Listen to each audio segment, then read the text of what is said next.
This time on Engine Masters, Motorhome 440, iron versus aluminum heads, and turbo.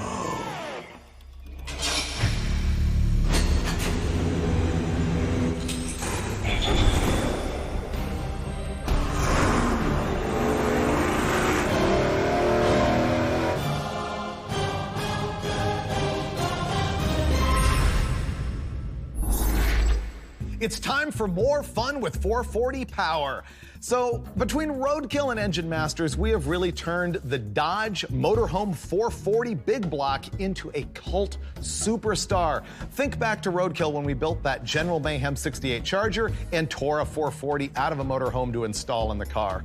Later on Engine Masters, Dulcich took the 440 that was in the dirt everyday Winnebago and cleaned it up and hopped it up. And between episodes 53 and 58, we ended up making 392 horsepower with a stock long block. And that was pretty good. Now we're going next level by backing up to begin with, because I assure you, this particular turd will not make 392 horsepower. This one's more worn out than our other ones that we've had. It's from a 1978 Dodge Crew Cab truck. This thing has like 7.2 to 7.4 to 1 compression ratio. Everything about it is stock with the exception of a Comp Cam's XE268H flat tappet camshaft and the valve springs to match. It'll have headers on it. It has an Edelbrock base performer intake manifold and a Holley 750. Now, what's gonna make this episode great is you're gonna learn a whole lot. First of all, we're gonna turbocharge it, because people keep telling us without low compression, it's built for boost. Well, we're gonna find out just how built for boost it is. Second of all, people keep asking me, how much better would those engines do if you put aftermarket cylinder heads on it? And we're gonna do that as well. So here's the program. First, we're gonna run this thing naturally aspirated as it sits right now. Second, we're gonna add a turbocharger. Third, we're gonna bolt on some Trick Flow Specialties aluminum cylinder heads. And then fourth, we're gonna add a turbo with the aftermarket heads. So look at all the stuff that you're gonna learn. How much does a turd bone stock 440 make with a cam intake and headers? Then you're gonna find out what you can do with a cheap turbo setup. Then you're gonna see what kind of power the aftermarket heads make naturally aspirated. And then you're gonna find out how much power it makes with a turbo and aftermarket heads. It's the episode that just keeps on giving. I should begin with an apology for bringing that into your shop. You deserve to apologize. That engine is responsible for single-handedly changing Westech's policy on junkyard engines. What's that? They don't come in the door anymore without hitting the hot seat first. Oh, okay. Grease pit? That thing was hideous. I mean, there was literally chunks falling off of it. So. Yeah. Steve's OCD, so he cannot handle a drop of oil on the floor, much less that turd. This thing, unfortunately, isn't going to make the power that yours did before, so you'll be happy to know you're going to win that. Well, okay. Yeah, it's a bit of a smoker, but we can fix that with the turbocharger. First, though, we're going to run this thing naturally aspirated and have a look at the baseline number. Ready? I'm curious. I'm gone. Yeah. Yeah.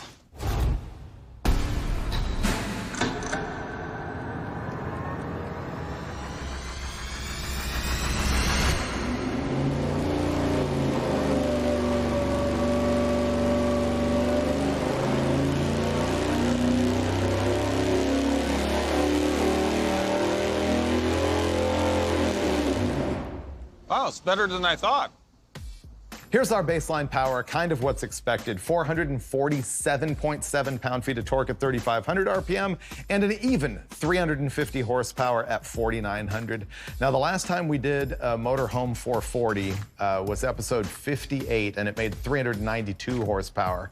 But some things were different. You had that thumper cam in it that had a narrower lobe separation and more exhaust side, and we had degreed it to perfection, and it had a Performer RPM intake manifold instead of the base Performer, and it didn't smoke like this one. I think I had a Street Dominator, single plane, for the 392 horsepower run. Yeah. Okay, maybe that was it, yeah. But nonetheless, a slightly different combination, which is why this one's down. It also had the magic touch of the Dulcich. You forgot that part. Okay, the next step is something I didn't really anticipate initially. We're gonna go install a Holley Street Dominator intake manifold, which is a single plane, because that's the unit I wanna use for the turbos later. So we're gonna do an A/B test on the Performer dual plane versus the Street Dominator single plane. Yeah. Makes sense to me. Yeah.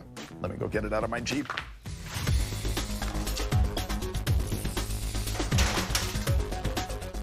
Okay, here we come. This intake right here is the first intake manifold I ever purchased. I got it at the street races in about 1986 for 50 bucks out of the trunk of some guy's car. So if it's hot and somebody has a stolen intake manifold over the past years, I apologize.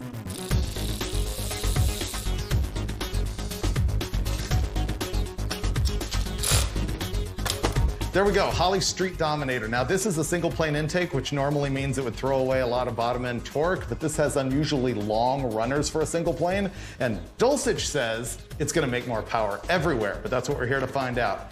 So Steve's gonna fire it up, and we're gonna watch.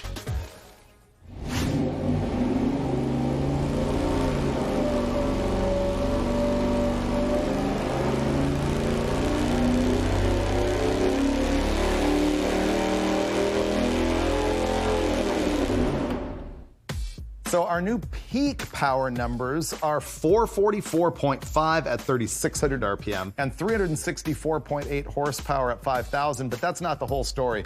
Here you've got the red line being the Edelbrock Performer intake, the black line is the Holley Street Dominator, and I'm calling this a trade-off I would make. Yeah, absolutely. This, like Steve had mentioned earlier, the converter will eat that up. You're right past that RPM almost immediately, and this is good stuff here. That carries pretty good. I mean, I think that's entering the realm of real muscle car madness. Think so? Well, 365 horsepower. That was an advertised number for a lot of legit muscle cars. 10 away from a 396. Yeah. Not bad. It's only a 440. 4.5 over the hydraulic cam, 396. There you go.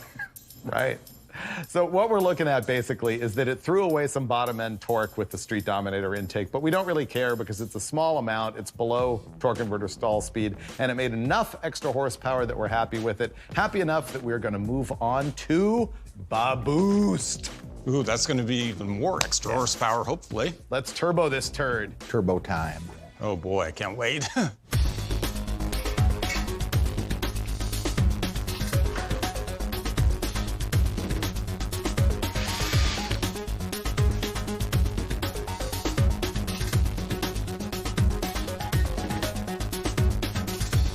So here is our implement of boost. This whole contraption was put together by Richard Holdner, who tests here for his own YouTube channel, so you may have seen this before. However, we're running it with a different turbo, different intake manifold, and different cylinder head swap than you saw in his program. So he cobbled this just for dyno use. It doesn't fit any car, but it's pretty clever because it starts with stock Dodge 440 truck exhaust manifolds. They're not flipped upside down or anything like that. The hot side comes out of both manifolds, wise into the turbocharger, which is a Borg-Warner S275. You can pick the eBay unit of your choice. It'll probably be similar, but we like the American-made unit there.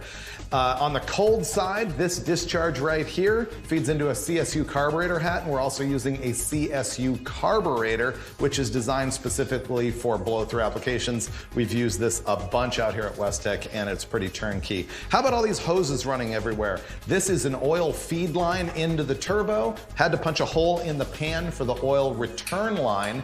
Then, of course, you've got vacuum going down there to the wastegates, or I should say actually a manifold reference going to the wastegates, which are on the spring. We're gonna run about 7 PSI. We're not trying to kill this thing. That same manifold reference goes up there to the blow-off valve, and behind the hat, we have got our boost reference for the fuel system, which is also our boost pressure gauge. We've only got boost here in the hat, not in the manifold. So there you go. That and the O2 sensor to read air-fuel ratio to try and keep this thing alive. I don't want to blow it up, but I think we should make, I don't know, a couple hundred horsepower, 150? Let's see.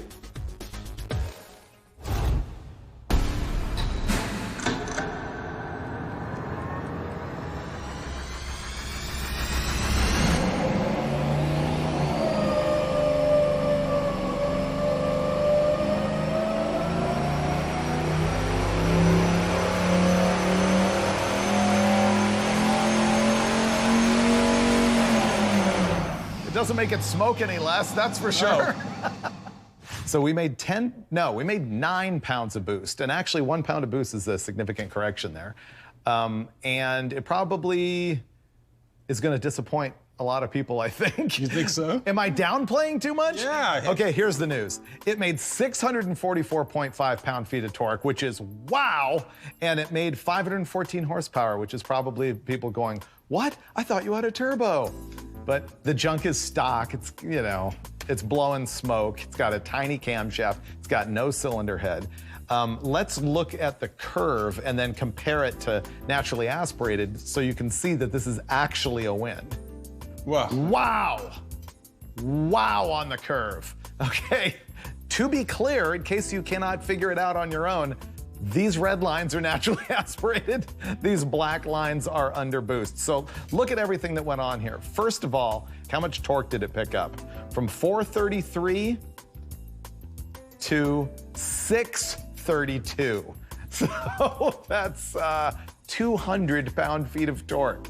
200. How much horsepower did it pick up? 148. 148. Almost 150 horsepower. So I was sort of preparing the audience for the low 500 horsepower number. What's your take on that? Well, it just won't run out the back door. I mean, you're RPM limited, so to get a lot of power, it takes a lot of boost and a lot of cylinder pressure, and we didn't want to blow it up. I mean, we're at 8 to 9 pounds of boost, and what if we were at 14 or 24? We'd have an engine blown up. Yeah, you get to pick your power, and we don't want to do that. Yeah. Can you talk a little about ignition timing and what we did here versus the compression ratio? As you compress or add cylinder pressure, the mixture ignites faster.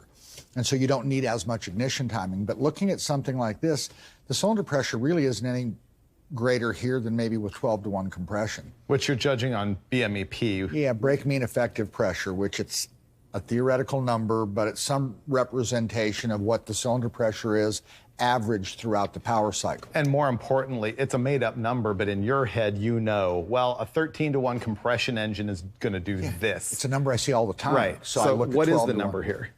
It was in the mid-180s. Okay, so basically that's as if this was an, you know what? I bet you his 12.5 to 1 440 was right there. It is. Right, yeah. Exactly. So basically what we just did is ran this thing at 12.5 to 1 compression by adding air into the cylinders, which makes for more pressure. And because we're starting at 7.2 to 1. There'll probably be a lot of guys that poo-poo and say you can't do that, but it's got 36 degrees of timing in it. 36 degrees. Yeah. But it wanted 42 naturally Yeah, so it's aspirated. back some. I mean, but the 42 was not big gains from 36 when we ran it earlier. It picked up 5 or 8 or something. Well, and that's because it's such a steaming turd.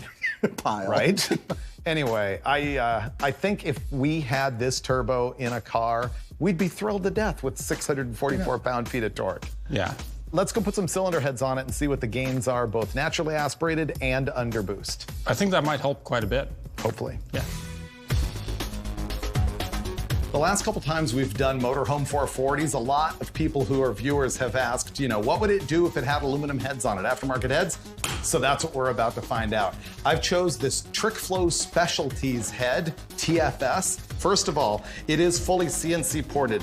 We picked the model with the 240cc inlet ports instead of the MaxWedge style 270s. And on the chambers, first of all, the intake valve size is 2.190 inches. The stock 440 valve is 2.08 inches. So it's a huge difference. So these are way too trick for what we're doing. I really hope they make a big difference. If they don't, I'm gonna blame that engine because it is a pooch. Is that distributor gonna clear this thing? There we go.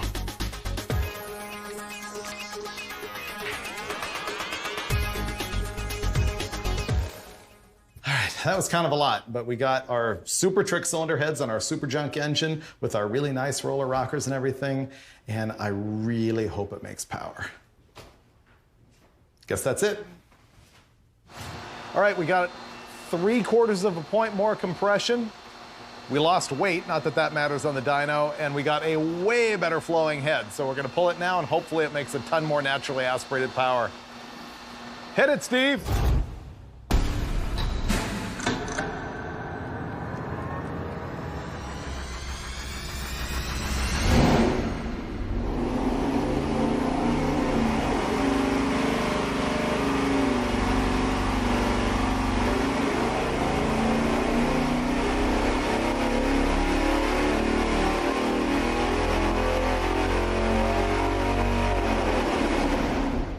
Our Our new power numbers for the 440 with the TFS aluminum heads are going to be 432.9 horsepower and 473.7 pound-feet of torque.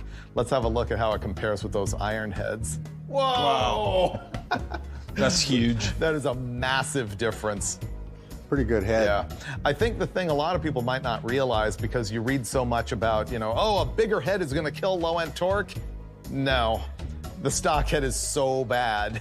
This thing just makes power everywhere. Well, yeah, 440 is like having a small block Chevy head on a big block, so. Yeah, by which he means the ports on the big block Chrysler are just way too small. They're like small block ports on a big block, as you can see by this. And even with a tiny, tiny camshaft, for it to make this much meat right here, that's absurd. I'm going to show something else too. From where it made peak power before, the larger port, how much it carried. It changed where peak power occurs by about 400 or 500 RPM. Yeah. Yeah. And you can use that all the way down the track too. I mean, RPM is going to be ET. The great thing about this is that's a massive difference in power with no cost to drivability at all. No, none whatsoever. Right. Yeah, there's no downside to this swap. Yeah, that is a win for TFS right there.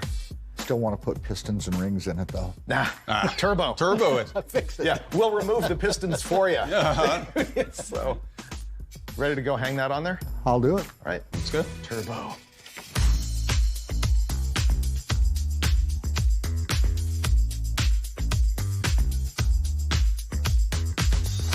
We're all dialed in with our aluminum heads with the turbocharger. We're gonna go see what this does. Fingers crossed for 600 horsepower and the short block staying together.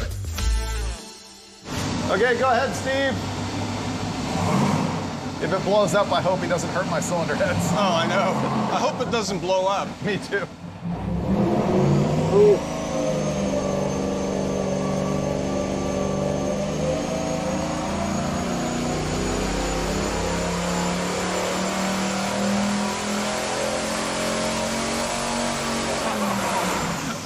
Man, that thing's a smoker. Wow. It just came a tick under your 600 number you were hoping for. I think it's good enough. Maybe we should let it live. Oh, no. Boost her up, baby. Look at that thing. So I don't know if you were looking at gauges or what, but we saw a lot of smoke out of both the exhaust and the breather. I couldn't watch the engine because I was doing this. So first, can we look at the boost curves? See how similar we were to with the stock heads? Here. So the blue line here is our boost with the iron heads, and red is with the aluminum heads. It's kind of the same. Our scale here is only 8.7 up to 9.2. So even though it looks like a radical change, it kind of isn't. All right, let's get to the meat of it though. The power. What did it make? And it made 652 pound-feet of torque and 592 horsepower. Missed my 600 guess by that much. This is the thing that we see all of the time. Whatever gain you make naturally aspirated is the gain that you see under boost. And there you go. With the same boost, the same engine, two different cylinder heads, the NA gain was about 75 horsepower and the boosted gain was about 75 horsepower. Like they say, build the best NA engine you can because that's going to be the best boosted engine you can build.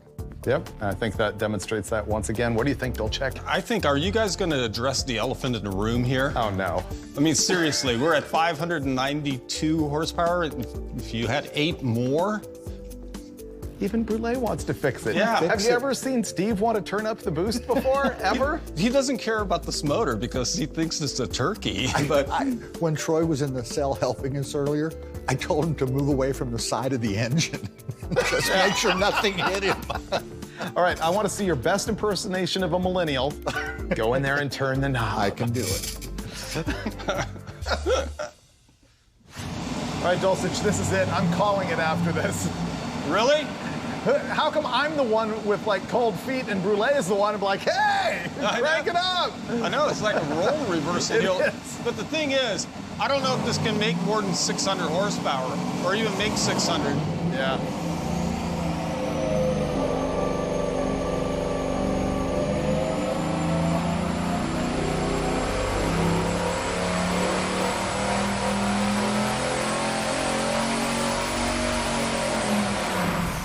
Piston rings are done. Yeah. They're over. She's had it, man. Not happening. Yeah, but literally the piston rings will not handle more boost. We keep cranking up the boost and the power keeps dropping. It's just blow by.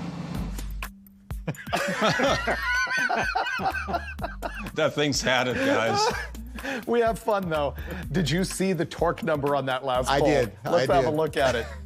694.3 pound-feet of torque. And this is all at like, 3,600 RPM or something like that. Up top, it only made 589. Literally, we keep cranking boost into it. That number keeps dropping up there. This thing is happy at basically 9 pounds, making 590 horsepower and 650 pound-feet. That's the comfort zone of our turd of a 440. Like Brule was saying, a set of rings, and maybe that gets a whole lot better. By the time I've got the bottom end apart for a set of rings, Yeah. I'm putting it together the right way. That makes sense. That's kind of the point. I mean, we learned a lot here. So now with a fresh engine, then you kind of know where you're at already. Yeah. So We did see that turbos definitely make power. Well, and we also saw, once again, that NA power gains with the cylinder heads add right up to turbo power gains with the cylinder heads. At the same boost level, it makes the same increase. Cool. Yeah. Ready to wrap it up? I am. We can talk about you behind your back. That's what's going to happen right now. All right. What's new? What's new?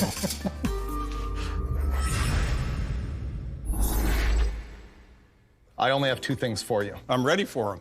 One of them, I'm not going to even believe your answer because I know that you're just going to go straight to the faith in Ma Mopar. What is the longevity of this short block? Oh, take that much boost all day long. Are you kidding?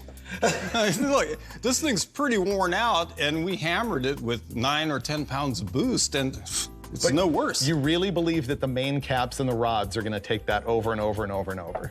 The internet says the turbos are a lot easier on the bottom end at any given horsepower level, and I believe it. But at main caps, I mean, why do they make girdles and everything for the Mopars if they can actually just hang? Just for extra peace of mind and sell parts. All right? Okay, well, I'll give you this. We know that 440s survive at 600 horsepower and beyond all day long. I don't know about the 700 pound-feet of torque down at lower RPM. That's my concern. I got to give you that one. Yeah. I'm not 100% comfortable there either. So I guess question one, undecided, but we could find out. Question two, should we reveal to the audience what we hope to do with this monstrosity? Oh, I would not want to leave them hanging. Our hope is that we will be able to take this very motorhome 440 and throw it in a car on Roadkill Garage. Will it happen? Well, that's question number 3, and we'll never really know. But that's our scheme. We will see you next time on Engine Masters. Did you know that I saw these on highway patrol cars in the Central Valley back in the day when they had the 440 Monacos? Yeah, compared to the 429 LTDs, they needed all the help they could get. I disagree. I think that the 440 Dodge Monaco of 1977 and 78 were the finest police vehicles ever. Not compared to the Cobra Jet 460s, right? Or They had a 429 Or a and police an LTD. interceptor. Yeah, and they were awesome.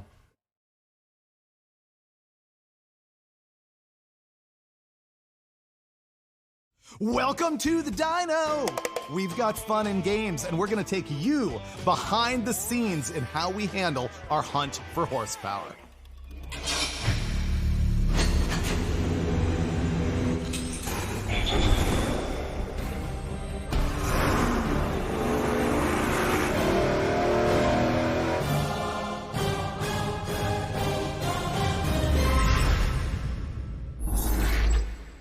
This is going to be a very special episode of Engine Masters. Kind of like the Brady Bunch Goes to Hawaii, but a different kind of vacation. Because I'm going to do my best to put you in our shoes to see what it's like to go behind the scenes for a day at the dyno here at West Tech Performance Group in Mira Loma, California.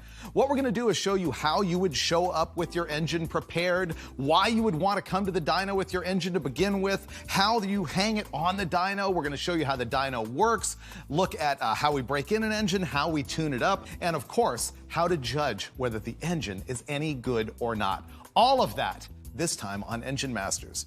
Now, let me tell you about this lovely engine that is going to be the victim of this episode. This is the COVID 350. You've probably seen it on my social media. You may have even seen it on an episode of Roadkill where we did sort of a working from home deal with me and Finnegan, and I assembled this out of parts that were literally left over in my garage, which I know looks really greedy, but this represents 30 years of hoarding parts. Let me tell you what it's all about. First of all, it's a 355 cubic inch small block Chevy, very standard stuff. It's just got a stock cast crank, H-beam rods, forged pistons. It is 11 1/4 to 1 compression, which makes it pretty good. And it allowed me to do things like install a big solid roller cam. It's a Comp Cam's off-the-shelf unit. The duration at 50 is 242, 248. I've got rocker arms on it with a 1.65 to 1 ratio for 600 lift, which makes it good because you can walk around going, I got 600 lift. Now, the cylinder heads you should recognize because they've been on that 383 small block that you've seen on a cajillion episodes of Engine Masters. They're the Blueprint Engines 210cc CNC ported heads. Up top, Holley 850 double pumper that just really stabbed my hand on that vent. That really hurt. And I've got an Edelbrock Super Victor intake manifold on it, MSD ignition. We've already got the Dyno headers on this thing, and it is mounted to the Dyno cart. And we've got the special flywheel installed, which I will show you once we get inside the room and take you behind the scenes on this dyno test. Let me get this thing out of here. One of the things you got to pay attention to is not knocking the engine off the cart, because right now it's not actually attached at the back.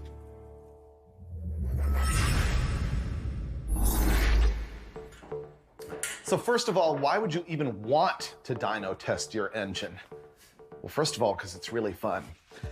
I guess one of the big deals for me is if you have a brand new engine like this, you can break in your cam. If you've got a flat tappet cam, that's huge.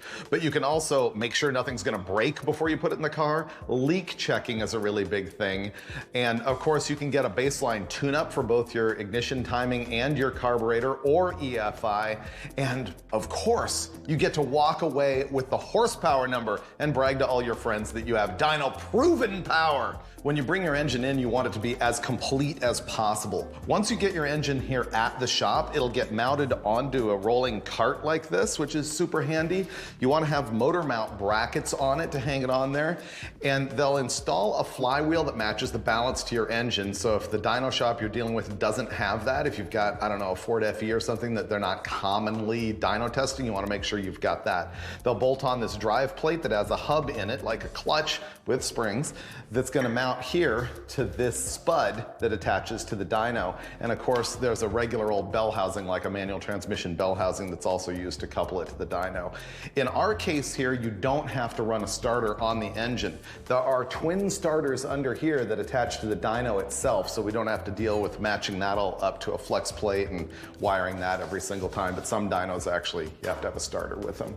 I don't have a lot of experience with other types of dynos other than this, but there are some that do not require a bell housing or a flywheel, and they have more of sort of a drive shaft situation and different methods of mounting the engine to the cart. So you can ask those questions before you go to the dyno shop. So they've pre-leveled the thing, because one of the deals is it's got to go in this way, but it's also got to be leveled up and down, and it can't be like this. We used to fight with this a whole lot more. And Brulet's the only guy who sticks his arm in the bell housing and has the trust that nobody's gonna wiggle the engine and pinch his finger off. As David was explaining kind of the rear of the drive system, the flywheel and all that, we've now slid it onto the input shaft, which is just not dissimilar to like an old Muncie 1 3/8 10 spline.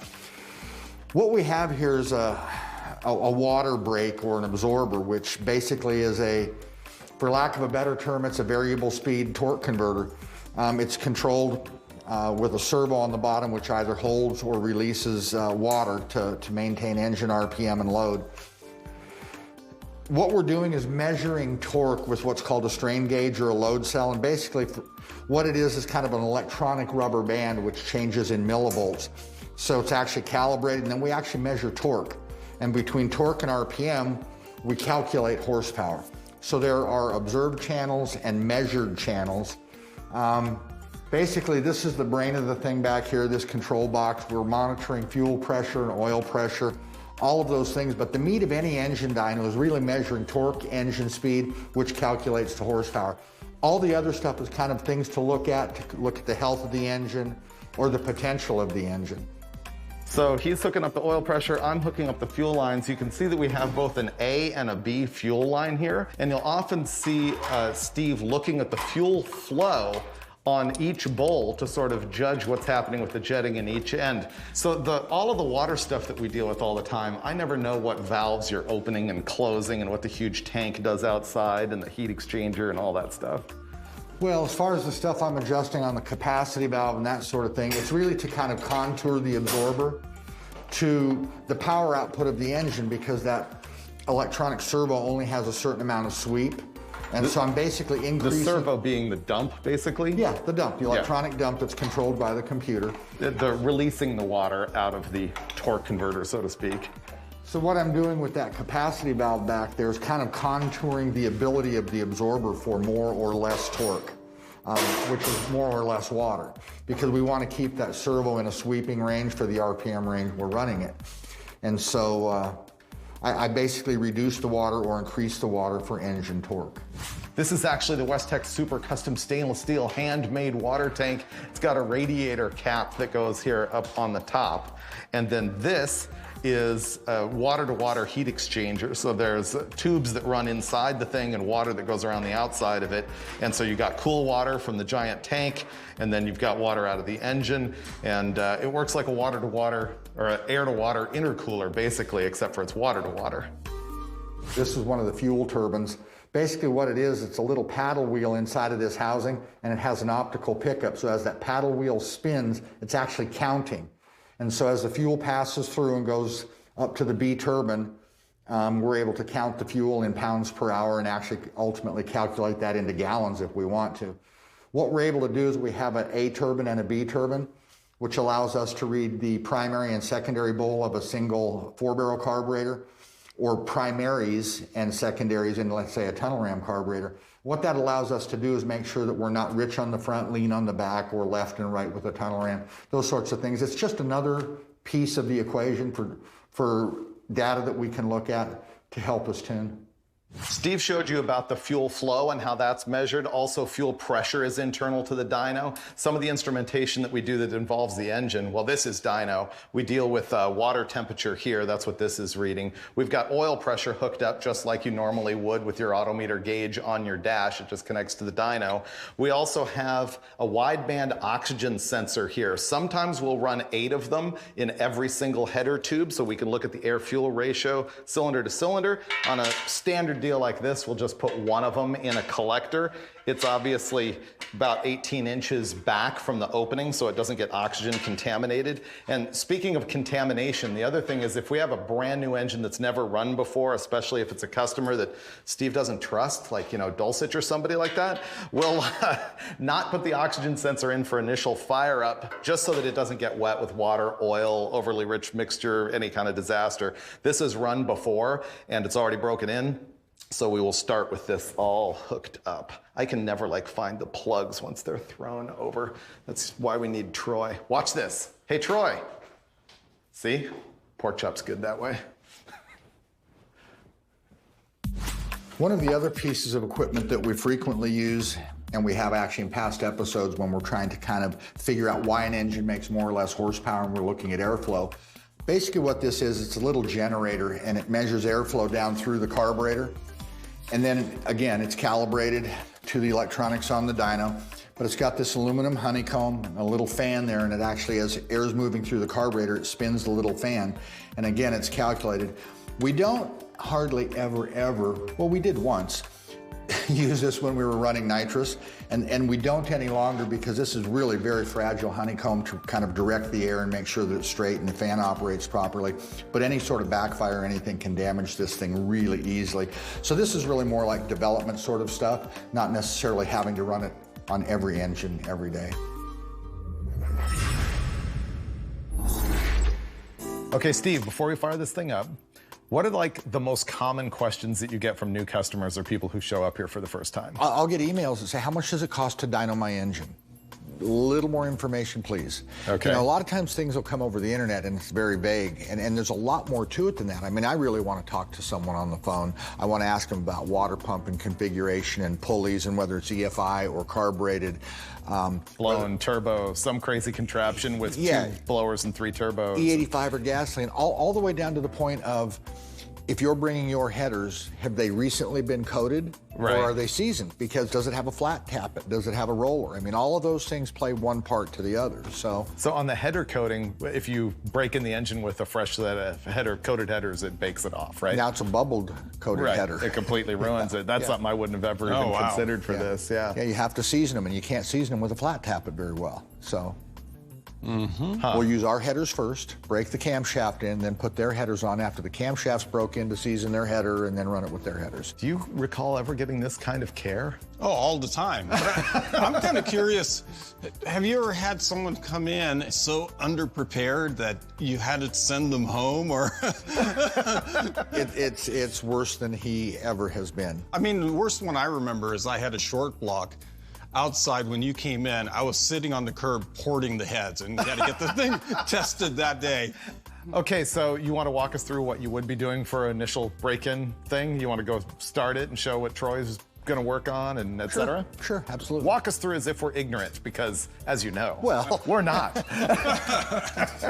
Troy's out in the cell, which he normally is on startup, and we're going to check for any sort of fuel leaks initially. We're going to crank it for oil pressure before we start it. We're just going to check some real basic stuff. And then upon startup, he's going to do a walk around and inspection. He's got a heat gun in his hand, so he can go ahead and check and make sure we've got temperature in all 8 cylinders. He'll take a listen to the valve train, and then he'll go ahead and check timing for me. And we kind of have, we've been doing this long enough together, we've kind of got a hand signal program worked out, so we really don't have to talk to each other much. Brule, being old that he is, he's hard at hearing, so we have to use hand signals. So what's going to happen is when Steve is in there and getting ready to fire it up, I will be ready with the temp gun and check the temperature of each cylinder and make sure they're all firing right. This engine happens to have a solid roller camshaft, so my typical procedure would be to just start it up, make sure that we have base timing set. I'm going to warm it up to kind of test temperature, and then we're going to shut it off, and I'm going to go out and relash the valves after initial startup, just so I'm comfortable with that.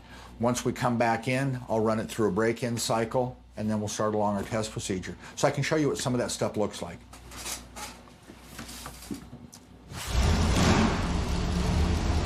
And all we're doing right now is just letting it get up to some sort of reasonable operating temperature. It doesn't have to be 160 or 80.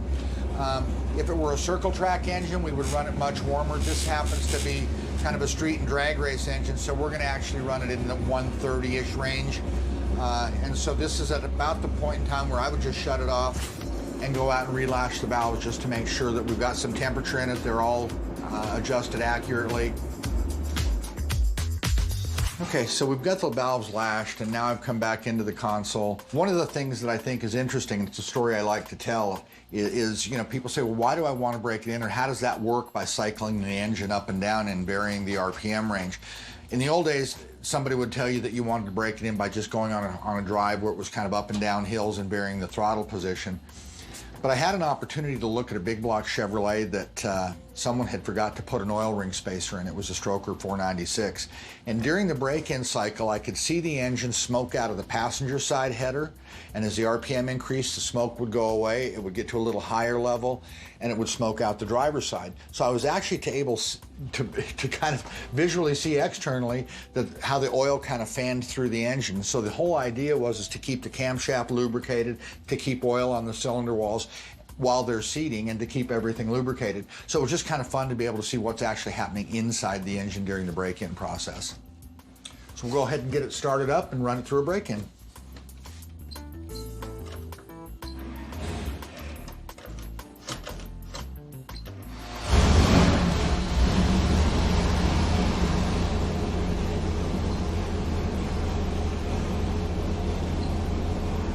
Just gently bump it up to 3,100, and it's going to cycle it from 31 down to 27, back up to 31.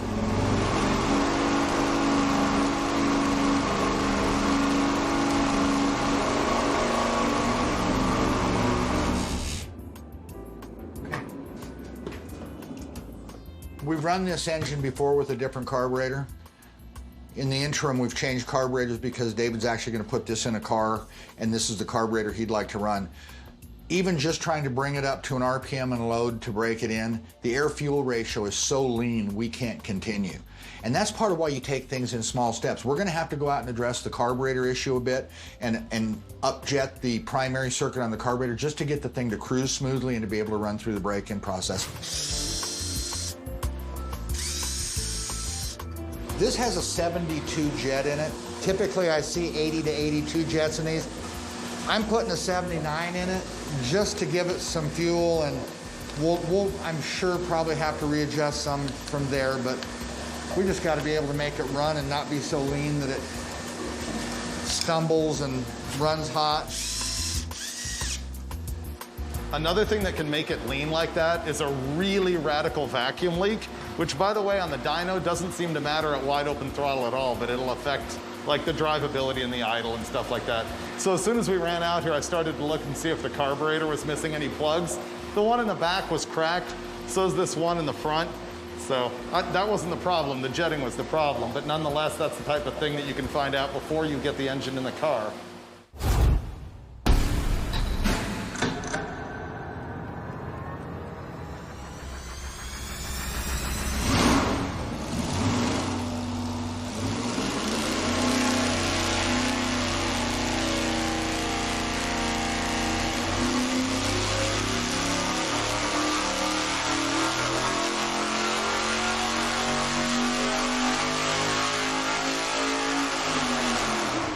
Well, we got one full pull under our belt now. We ran it from 35 to 6,500. I can tell you that the engine's healthy. It's got a couple of little tune-up things that I think can be improved on, but before I go any further, since this thing belongs to David, and I always like Steve's opinion, I think I'm gonna go out there and talk it over with those guys. The best part of this is I think Dulcich is really gonna like it. I do like it already from what I've seen. Oh, Yeah. you've been watching the data? Oh, you bet I have. I knew you'd appreciate it. Yeah. Let's have a look and see where we need to go. Really, the power is still on a little bit of a climb. We stopped at 6,500 RPM, and right there we're making 502.9 horsepower. So obviously that crests that 500 goal and only gets better from here. As far as torque, and we are looking at corrected numbers here, which Steve will explain in a minute, 442.7 at 4,800 RPM. So our spread, and we often look at this, the spread between the RPM at peak torque and the RPM at peak horsepower is 4,800 all the way up to 6,500. So that's an 1,800 RPM spread, which is good. Yeah, it's really good. Yeah. Kinda what we typically see in LS stuff that's good. Yeah. No, we really like to see that because it basically means the package is working. Yeah. It's not very what we would call peaky. Like if you saw the spread from 5,800 to 6,500, that's an engine that's only operating in that range, whereas this thing's fairly happy throughout the entire curve. Yeah, it's a beautiful curve. Yeah. This is kind of almost an ideal situation when I look at an initial break-in and some testing. It's a little bit rich, not horrible. So you say it's a little bit rich. We're looking at air-fuel ratio, which is the mixture of air and fuel as measured by the oxygen sensor in that tailpipe that I showed you, or in that header collector. And it starts out at 11.5 to 1 and ends up at about 12 to 1. We would call that rich because we're gonna target this thing later at 12.5 to 1 to 12.7 to 1. What I generally do is on a normally aspirated engine is my target is horsepower. Wherever it makes the best power is the right air-fuel ratio. And I will sometimes see that at 12.2, and I'll sometimes see it at 12.8. Okay, fair So point. we're just gonna let the engine tell us what it wants. Let me ask you this. When we start doing our timing sweeps, do you ever see timing affect the air-fuel ratio? Slightly, not nearly as much as people think. I mean, they think as soon as you add timing, it's gonna get a whole bunch leaner. We might see it move a tenth or two, but I'm not gonna see big swings in air-fuel ratio. Okay. The other thing I like here is the oil pressure.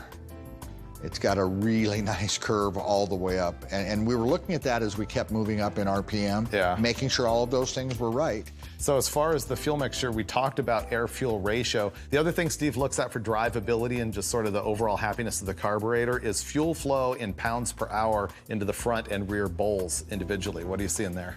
Well, what can happen is the air-fuel ratio can look like it's in a good range, but the front of the engine could be extra lean and the back of the engine extra rich, but it averages out to appear to be okay.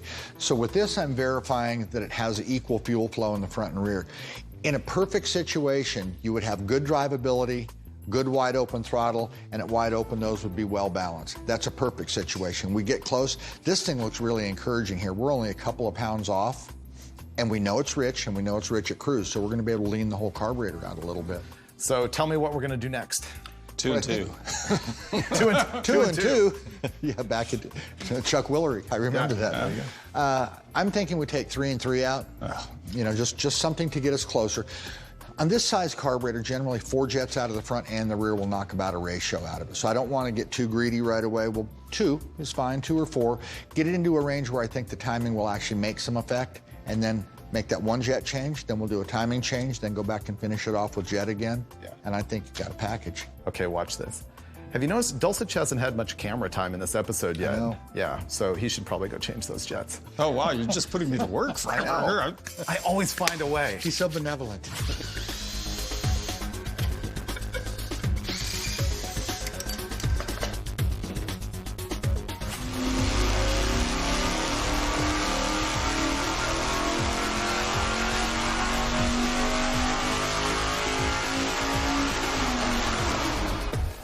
Well, as it turns out, the air-fuel ratio numbers appear to look like they're in a better spot, but it actually lost about 4 or 5 horsepower. So, like we had talked about earlier, is we kind of just let the engine tell us what it wants, and sometimes they want to be richer. So we're going to go back to the jetting, so it's very similar to what it was, richen it up just a little bit, and then go ahead and chase the timing.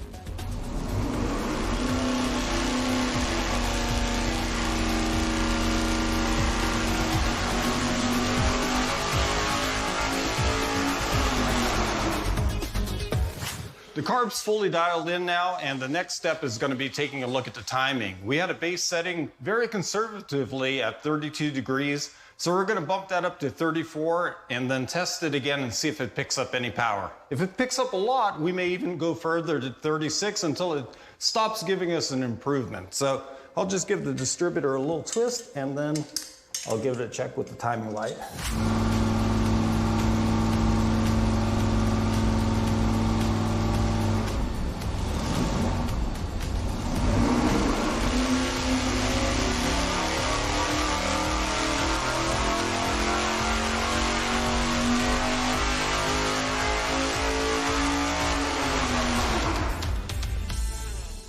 Now we're ready to look at some data. To review, we ended up first dialing in our fuel curve and then going to the ignition timing. So let's look at what we learned there. So this is actually after changing the primary jet because it wouldn't even run to break it in. Right, fair point. So we added some fuel there. So we were a little closer than it may have been, but we couldn't run it the way it was. And so that's what we had there. Okay, so let's compare that with what we ended up with our fuel curve. And I will say our jet changes on this thing were, after that initial step where it was way too lean, we were talking tiny. We never change 1 jet number at a time in a Holly, like for example, from 72 to 73, but we did that today, which was kind of dumb, but it worked. Okay. There you go.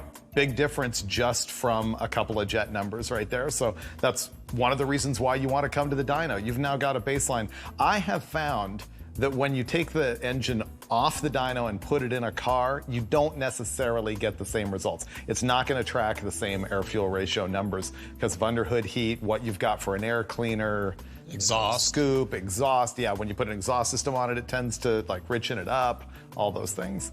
But it gives you a point to start from. Yeah, and it depends on the application too. I mean, when we do some of the drag boat stuff, it comes off the dyno, goes in, and never gets touched, and they're pretty much spot on.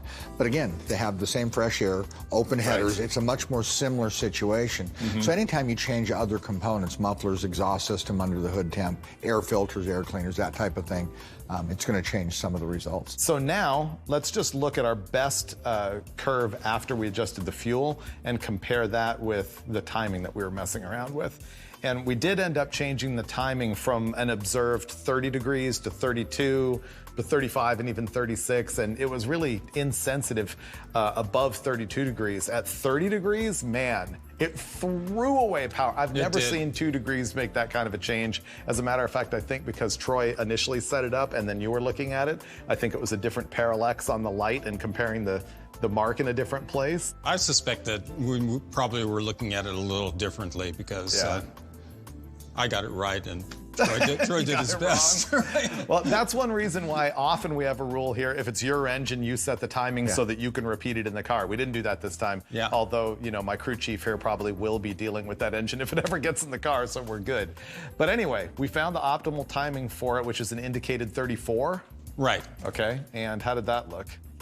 Not a whole lot different. As a matter of fact, it's down just a little bit right here, just from variance from test to test. But Freiberger, I have to confess, I honestly think that's the difference between 34 and 35 degrees. Yeah, so 1 degree difference. And Yeah. it's virtually an overlay. That's within dyno variation, if you ask me. Which is really another point, I think. If you go to a dyno shop and they run the thing a few times and they can't overlay a curve like this, there's a problem going on. That's one of the things that makes Steve great, is he's like paying attention to not just the coolant temperature, but in his head, he's also thinking about the combustion chamber temperature, because you can have the same coolant temperature whether you just rushed a bunch of water into the engine and the chambers are still hot, or whether the thing's actually settled. And his dyno brain has got that sort of dialed in. Well, it just kind of turns into muscle memory after this long, but you've seen me do it. Let the engine idle for a while so the combustion chamber temperature drops. Even though the water temperature still reads the same, the combustion chamber temperature is lower, and it'll make more power. Yeah. So you can play little games like that, and we try really hard not to, because we want every test to be a comparison. We don't want to just have random numbers. I love the engine dyno because it's so much easier to do that with the equipment we have than it is on a chassis dyno when you have even more variations. And finally, the punchline we all want to know when we go to the dyno, which is what is our peak power numbers? And the COVID 350 barely breaks into that 500 that everyone wants to see. It's 501.9 horsepower at 6,500 RPM. And by the way, in previous tests, we ran this thing all the way out to 7, and it carries very nicely. And once again, the spread between peak torque and peak horsepower is huge. At 4,700 RPM, we made 447.7 pound-feet of torque. So now, you may heap the praise. Now, I understand these days 500 horsepower is no big deal, but what we do to look at an engine and decide if it's good or bad is more than just the peak power number, because a 500 horsepower 540 big block Chevy is worthless. A 500 horsepower 355 Chevy on pump gas is pretty good. So let's talk about how we decide that. Well, I mean, for me, the number to look at is always specific torque. And that's because the torque that you produce per cubic inch just falls in a narrow range, and you can judge if you're on the upper end of that range, man, you're doing pretty good. If you're on the lower end, then not so much. So where are you at, Freiberger? So what he's talking about is pound-feet of torque per cubic inch, specific output. It is 1.26 on this engine. Okay, that's a very respectable number for a pump gas engine, for sure. Wouldn't you think, Brule? No, absolutely. Kind of the number I use in my head a lot, and because I have seen a lot of engines kind of end up there that were good. And on an average, I would say some of the best pump gas stuff that's a true street engine, you know, 10 1/4, 10 1/2 to 1 with a really good cylinder head and a hydraulic roller camshaft, they end up, I mean, kind of a target for me is 1.25. Okay. Yeah. I see a lot of iron-headed stuff down at 1.15, some pretty decent stuff, 1.2. So at 1.26, that's a really good number for pump gas. The specific horsepower output, horsepower per cubic inch, is 1.4, 1.41. Also pretty good for something like this. Absolutely. All right, well, that was a lot of really technical gobbledygook, but I hope you realize on every episode how much fun we have going through it and sort of nitpicking it and discovering why power is great and what engines are good and what engines are bad. And on that note, I'm not satisfied yet with you guys having told me that this is a great engine. I'd like a little bit more. Okay. You could just sort of feed it in. No, it's not Very that good. awesome, but it actually came out pretty good. It's a fairly good street 355. There's no question it turned out really well. I can remember being in high school or my earlier years, you didn't go to the dyno, you know, you couldn't afford it at the time. There weren't that many dynos around, as a matter of fact, but if you're an engine geek and you want to improve your game, the dyno is where you do it, because you have all this data. You could get all that feedback. Oh, is that working? Is that making it better or worse? You get dyno brain Brule and your buddies there. And, you know, like the dyno is probably one of my favorite things. So. Well, it is me too. You just made it sound so fun. Oh, All we it is. really need is beer. Can we work that out next time? There's some in the fridge right Oh, that'd now. be fantastic. I'm All on my right, way. we're out for that. Thanks for watching. We'll see you next time on Engine Masters. Up top, Holley 850 double pumper that just really stabbed my hand hard on that vent. That really hurt. Look, That's sharp. yeah. Pointy. It needs mechanical 8-stack. Who's speaking here? If I were to call him and go, hey, Brule, on Engine Masters, I want to run stack EFI on this thing. On a he pill. would immediately be like rubbing his head. Well, here's my thing. What's okay? our schedule? That's What's what our I'd say. schedule?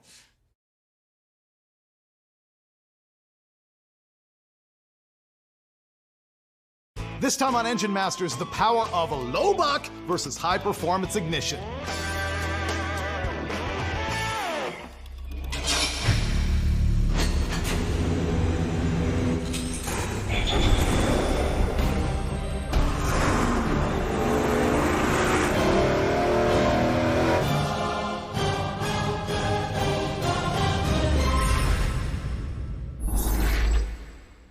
I know you think you're watching the wrong show, because yes, that is a big block Ford, the very first 385 series engine to appear on Engine Masters, because so many people have been asking for it. This is in fact about a 20-year-old Ford Motorsport crate engine. It's a 514. These things in a stock block will take huge strokes, like 557 cubic inches. They're really great. This crate engine has the Super Cobra Jet heads, and the only deviation from stock on this thing is the Comp Cam solid roller camshaft. It's an XE286R, and it does have an Edelbrock Victor intake manifold. So this thing is stout. It's good for like 650 pound-feet, 625 horsepower, something like that. And this is another thing that the audience has demanded over and over and over, and that I've resisted. It is a test of ignitions. Here's how it's gonna work. First of all, I have loaded this thing right now with the worst possible ignition system I could devise. It's got a cheapy parts store single point distributor in it.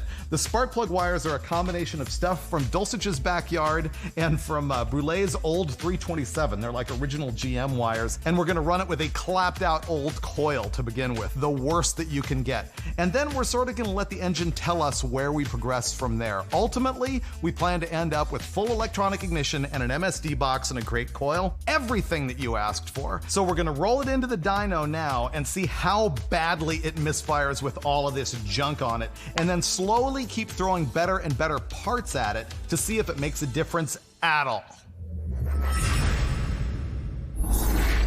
So probably only the old guys are going to remember this. This is a tachometer, volt-ohm dwell meter. I think I bought this in 1971 or 2. It was actually in an era where I got the original instructions, and there's actually a supplement to this for electronic ignitions. They were so new then, but we have a chance to use it on this. So we're going to check the dwell. Should be 28 to 32. Steve's going to crank it. We can see it right here. So the dwell's basically telling you how long the points are closed. Yes, and how long the coil has a chance to recharge, and then when the points open up, then it discharges the coil. Yeah, and it's a measurement of degrees. Okay, you want me to hit it? Yeah.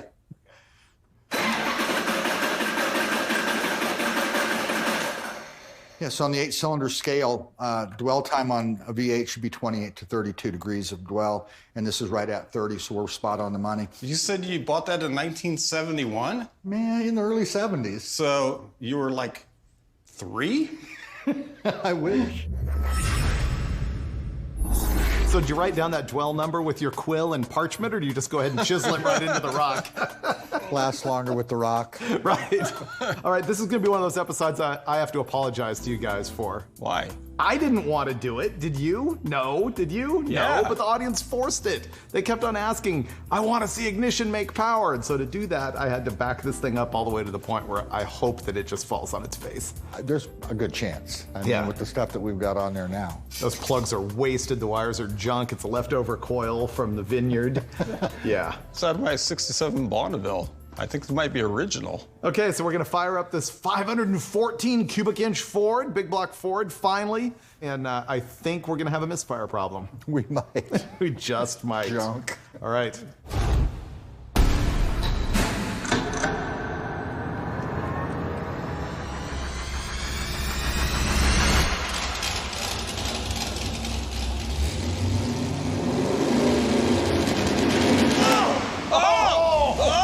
Did you see that? That's the worst.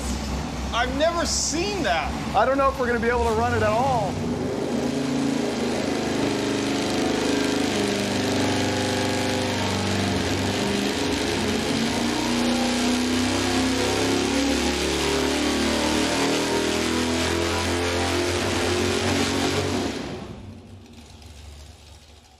That was the worst thing I've ever seen on Engine Masters, and you know, I had to take a rollback out of that one and give it a nice slow check again because I've never seen one shake like that on the dyno. Well, and explain that. Why was it that big of a disaster on load-in, but then you actually were able to give it load and sweep up to a point where it fell apart again? Well, I think I let whatever was misfiring, the bad spark plug or whatever was in there, kind of catch up and start firing and roll in slowly. When I gave it, accelerated pretty quickly. I think the additional fuel caused it to misfire, and then it just went to, oh, right. You know, so I had to stop. I'll throw more boost at your junk, but I'm not throwing ours up like that. So what just happened there is the worst misfire in the history of the show.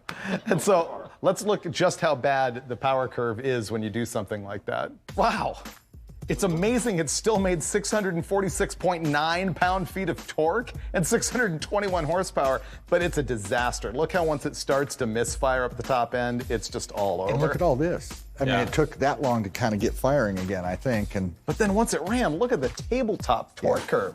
Yeah, I mean, that's a lot of power at 5,000 RPM for something that's on the verge of misfiring, and well, it is in this area. That's a disaster. I would say the ignition system right now is barely adequate. I would say that too. Right? The question is, barely functioning. We know that we've preloaded it with doo-doo. What do we change first? Those spark plug wires are collector items off of 62, 283. The collector's items, huh? Date code correct, right? Yeah, they are. So is that your vote? That's my vote, is plug wires. Okay, I got an $18 set of the worst possible plug wires I could buy at Pep Boys. So you want to install that? Yeah, sure. Yeah. Okay, first up, brand new cheapy spark plug wires. These are my $18 spark plug wires that I purchased at Pep Boys only yesterday. So these are not like Trick high performance wires. These are what we used to call rag core when I worked at Jacobs Electronics. They are not a spiral metal core. They have like a carbon impregnated, I don't know, fabric in them. And they don't last that long and they're super cheap, but I have a feeling they're gonna solve quite a bit of our misfire problem. I'll put them there, go get my mask, and by the time I come back, hopefully those guys will have installed them.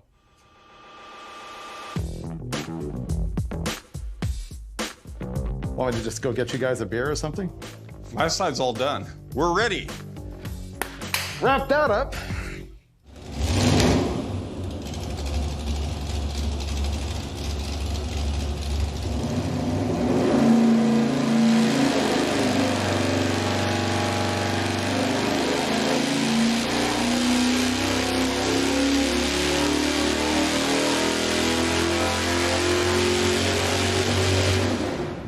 We're about to look at the data. Basically, the first time we ran it, it was a disaster. We put spark plug wires on it. We improved a lot of low-end power, but we're having trouble keeping the coolant temperature consistent because of the mechanical water pump, so we're gonna have to run it hotter than normal. So we've now re-baselined it at the hotter temperature. This will be the baseline that we will judge the rest of the tests in the episode from. Let's look how different it is, actually.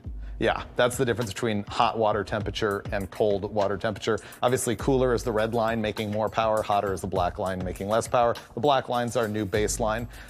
You can see that we solved the low-end misfire problem. We're still having a disaster up at the top end. Let me give you our new baseline power numbers. So what's really interesting now is that our torque peak is 635.1 pound-feet. The curve is just so flat that it's all the way out there at like 48 or 4,900 RPM, really high, and very close to the horsepower peak of 611.7 horsepower, which is happening right at the point where the thing falls apart and is having a big misfire problem. So the power points here, like the RPM at the peak, is sort of misleading information because of the misfire problem and because of the shape of this super flat torque curve. Yeah, we would typically expect to see peak power happen 1,000, 1,200, 1,300 RPM after peak torque, and that's not happening. It's only about 300 right now, so we have a chance when we fix that up. I feel obligated as our next fix to do spark plugs because we know they're so fouled. Yeah, they're fouled. I know you don't think it's spark plugs creating the problem, and I'll buy that, but I feel... You can read my mind, We're Freiberger. morally obligated to change the spark plugs. We want to have good parts in here so, you know, we can rule that out of it completely and then see if upgraded components are going to help this thing with the ignition. All right, let me grab some new plugs.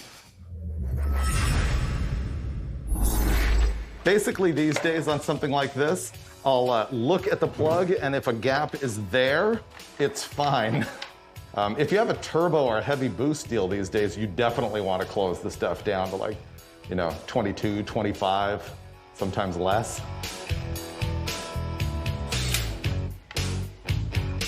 Okay. Oh, these wires don't like to clip on. There you go. All right, we changed our plugs. They weren't as dirty as I hoped. They cleaned up in that engine, but now we have a brand new set of cheap, made in China, Autolite spark plugs in there. That's gonna be big power, bro. Let's go.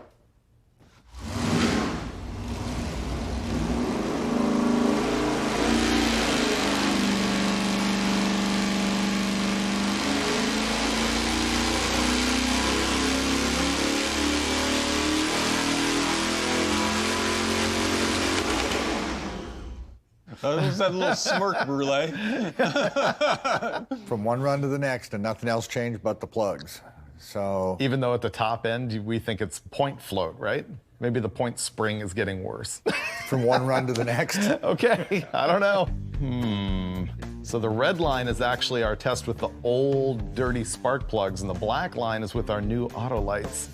And it's a little bit down overall. But keep in mind, our old dirty plugs were not NGKs, really, yeah. they were a higher quality plug, and after we ran the engine a few times, they cleaned up. So they really weren't old and dirty anymore by the time we established this baseline. Yeah, it's a little up here, down there, the same there, down there. And this is when we actually could hear the misfire was worse. Yeah, is in this area. And like you say, it could be that we're dealing with points, the points getting weaker as we go, or spark plug. Or coil. Should we change the coil before we mess with the points? Sure. Yeah, okay. I guess we might as well. That was right? like a standoff to see who would get up and go change the coil, right? That's what that was. Well, I know. Go ahead. I guess I'll take the lead. So I'll take the your point. idea, he gets to Your go. agreement is wrenching. It's perfect. This is an MSD blaster coil. MSD is an ignition company that make quite a few high-performance ignition systems of various levels for race engines and high-performance street. I find that this unit very good with production-style ignition system, like a points here or some external coil factory electronic ignition systems. And we'll see if it makes any improvement. I don't have much faith that it's going to improve our high RPM misfire. I think that's occurring here in the distributor, but we will be getting a hotter spark with this coil.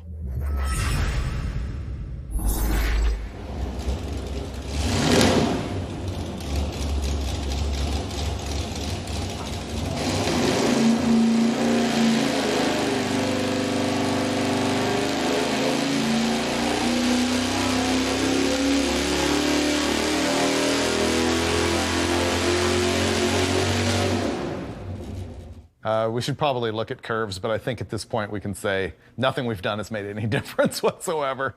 It's still a mess. No, it comes down to the distributor, which we kind of suspected. Yeah, and we can be confident that it's not the other parts in the ignition system that's causing the misfire. Yeah. So So what we've really showed everyone is that we don't know how to diagnose a problem. We just are parts changers.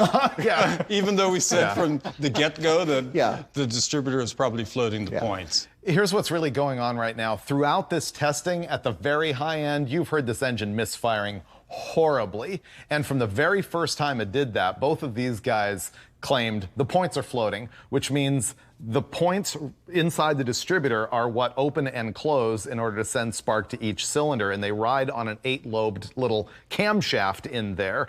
And if the spring that holds them closed is not working properly, basically they'll float like a valve spring. They'll lose control and it'll send spark at the wrong time.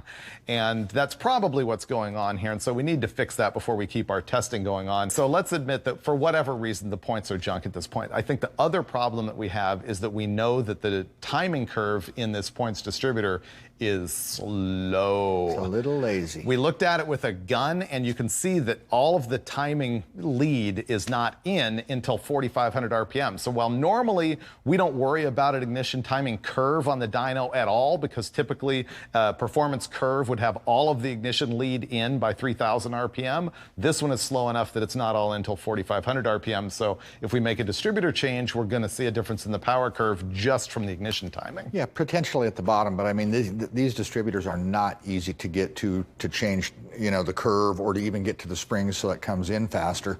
You know, I think it's fair to say that this distributor was designed for some sort of Ford-powered motorhome or pickup truck, yeah. and that's what you want there is, you know, the curve to come in late at 4,500. So basically what he just said is, we're going to make two changes at once, which is switch to electronic ignition, and it's going to change the timing curve at the same time. So we're going to expect to see a little bit of a different shape of the power curve down below 4,500 RPM. Anything above that, we're going to credit towards not having ignition points, right? Yeah. Okay, so we're going to go with electronic ignition. Are you guys down with putting in an MSD distributor and trying to fire it with a Chrysler box so that we don't have an MSD multi-strike box on it? I think those Chrysler boxes are pretty good, actually. Okay. So electronic ignition, here we come. All right, out with the points distributor. The MSD distributor is going to have different plug connections here. We might end up having to change wires at the same time. It'll be kind of a big swap. We're going to change the timing and the triggering method and the spark plug wires all at the same time. Scientific testing, out the door.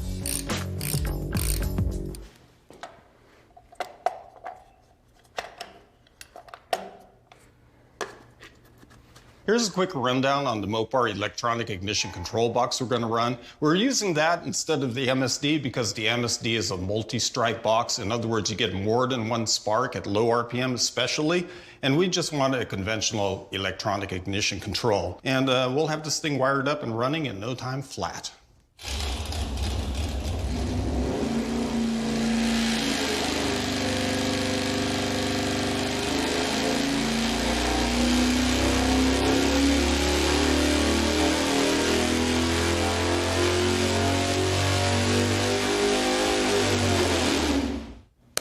We made it Ford tough with Mopar stuff. I'm happy again because it works. I know, I was done with that misfiring. Yeah, me too. I was just getting to the point where it was just, you know, you can only take that so long. What kind of power are we making now? Wow, okay, we finally have an engine here. We made 636.9 pound-feet of torque and 626.4 horsepower. We're obviously not having the problem with misfire clear up at the top end. Finally. Can we compare this with the points curve just to see what was going on down here? Boom. Wow. Interesting. So black lines are with the electronic ignition and red is with the points. What's weirding me out is that we're not seeing any difference here due to the ignition timing curve. So I guess ultimately the deal with the timing curve is that it wasn't that different, and I thought it was. But the other lesson here is, wow, junk wires, fouled plugs, points distributor, ancient coil, made basically no difference below 4,000 RPM. Yeah, I mean, if it's firing and it's on time and it's getting there, you know, you don't see a lot of change. But all the difference is going to be in, I think, cold start, longevity of all the components, you know, not having to tune it up as much. What I'm saying is the points versus the modern parts that we just put on, there's still benefits to it. It's just we're not seeing it in this test. Oh, yeah, there's no comparison. I mean, you know, there's a reason that all of that stuff evolved way back when. I think now we're ready to make big power. How are we going to do that, Freiberger? What's left? We're going to go get the guaranteed performance spark plugs. Ooh. Okay. Okie dokie. So next thing I want to do before we actually put an MSD multi-strike box on it is try some of the spark plugs that are advertised to make more power. Okay, I'll get some changing plugs. Okay, hold everything. I told you that we were going to change spark plugs and test those. So many times on Engine Masters off camera, we'll do a bunch of testing that you don't see. And it's not that we're testing new stuff that you're missing out on. It's that we are rebaselining and we're just looking at things and looking at all our temperatures to make sure that we're being fair to the product that we're testing and that our data is accurate. So in doing that, we found out that this ignition box is junk. So we set this thing back to our initial baseline and we were testing this box, and every time we made a pull, the power was just coming down and down and down to the point where it finally had a misfire at the top end. Now, Steve and I have seen that these Chrysler boxes are notoriously unreliable that way. So we ran to Napa and we bought their brand of chrome box here, and we ran it and poof, problem solved. And so we're gonna run outside right now and I'm gonna show you some of those dyno curves that show how the orange box was falling apart and how the chrome box there recovered it. And after that, we're gonna put the MSD box on it and see if that makes even more power. Okay guys, I told everybody what happened. Junk. So check it out. These lines are both with this orange Mopar box right here. The black line was earlier in the day, and then as we started testing those plugs and then rebaselining them and everything, it was getting worse and worse. You can see at the big end it started to misfire right there, and Steve just pulled out of it because he's tired of watching this big block Ford shake his dyno apart and backfire and stuff. But it got that bad, and then we put that new Napa box on it and fixed. Can you show people that? Wow. Wow. Okay, so to be clear, the black line here is the best case scenario with the orange box. The blue line is when the orange box started to fall apart. The red line is that new silver colored Napa box. That's a big difference from two items that look exactly the same, and that if you hadn't hit that misfire up there in the car, you would never know the difference. And I think the only real lesson here is that this stuff is inconsistent and unreliable. It's completely Russian roulette. You get a good one and you really want to hang on to it when you're running. I know. So I guess the last step is that we're gonna put an actual MSD multi-strike box on it and see if it solves that and makes more power. Is it a digital 6A? What are we gonna run? It's a digital 6A. 6AL2. 6AL2. The actual designation. Yeah, so pretty standard stuff that a lot of these guys would have on their car. Yeah. MSD, here we come. Okay. How are we gonna make this happen? Just unplug junk and replug junk? This is the simplest thing you've ever seen. That's it? Plug that in, and I will plug that in. Oh, we're not using this coil anymore We either. are MSD'd. So which coil are we actually running off of? That little e-coil guy. Okay. So just like that, we changed to that MSD digital 6AL2 up there and also the MSD little epoxy coil. We're no longer running the blaster. This better work because I'm at my limit of stuff not working.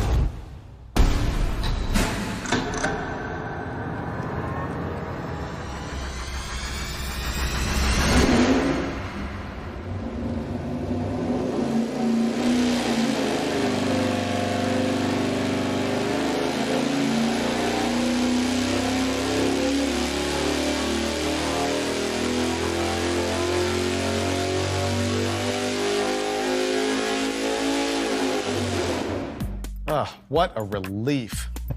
So sick and tired of messing around with things that spark. Our final numbers on our 514 big block Ford are 648.2 pound-feet of torque. Look at that monster. I mean, from 3,700 all the way up. That's a beast. And our peak horsepower, 633.2, which we haven't seen so far today. And look how it ran all the way out to 6,500 RPM. And I didn't even hear it beginning to break up before. I just wanted to prove a point when I did that. It's like, run it another 500. It's not going to misfire. It's going to be good. Yep. Okay, what should we compare this to? I don't think it's fair to compare to the first test when we just had radical misfire with those spark plug wires. No, not at all. But let's go down to the good Autolite spark plugs, the $18 spark plug wires, and the points ignition, just to see how far we've come. That will be a comparison of brand new good parts to brand new good parts. Right. Just brand new junk good parts to brand new good parts. This would be the wires and the points ignition with the original coil. Let's see. Wow, that's a big deal right there. It just shut off. Yeah. Basically. Yeah, I remember that. It was jumping off the dyno. I hated it. Wow. I mean, not only the RPM carry radically farther, but this is significant. What's the difference in this data point and that data point power-wise? From 628 pound-feet to 647.5. 20 pound-feet. You'll feel that just in the car. from ignition, for sure. And, you know, up to here, if you just listened to the thing or drove it up there, you'd go, this car's fine. Runs good, right? Absolutely. And then, yeah, I mean, you can see the dips and the drop-offs and the misfires And the frustration just trying to hunt it down because you're thinking, is it my distributor? Is it my control unit? it Are my valve float? points? Oh, yeah, it could Yeah. be valve springs. Maybe my carburetor is messed up. Yeah. So. Yeah, you hear guys all the time, they'll text you on social media, can you help me troubleshoot this thing? It falls apart at 4,000 RPM. Like, well, it's a smorgasbord of dilemmas, but there you go. That's a big difference. That's a big, big deal. So do ignitions make a difference? At the beginning of today, I would have told you no. Like he kept on saying, if it sparks and fires it can't get any better. Well, I can tell you this. Let's you could hear take it. any one of these ignition systems. You could take the Chrysler one, and you might have that great chrome or gold box from Mopar back in the 1980s that was really super high quality, race quality stuff, and dial in that ignition system and make it your life's work, and you can get a darn functional ignition. And you can do that with points too, to an extent. But Or you just save yourself all that headache and get good stuff right from the get-go and make Brule happy, right? You know, Look at that it's just- grin. that kind of grief is just not worth $500 or $600 when you can get a distributor, a box, and wires for all of that. It's just, I mean, it's just too frustrating. Okay, Brule, I've got good news for you. We have another episode we got to do tonight, and you'll see that next time. Meanwhile, Dulcich and I are going to go wrap this up. Well, Dulcich, I believe that you and the audience have witnessed the exact moment that I can no longer be a points-loving troglodyte. Oh, no.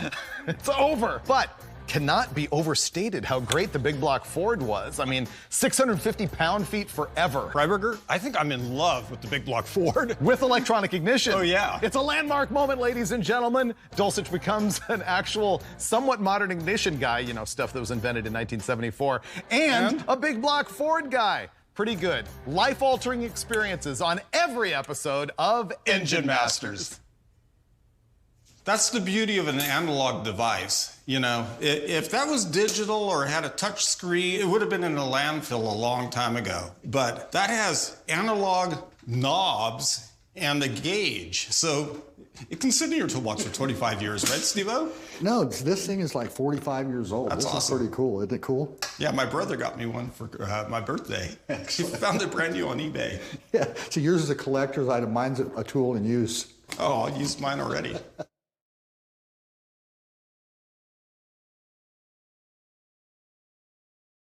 Do you have any idea how critical a header extension is to horsepower? Well, this time on Engine Masters, you are gonna find out.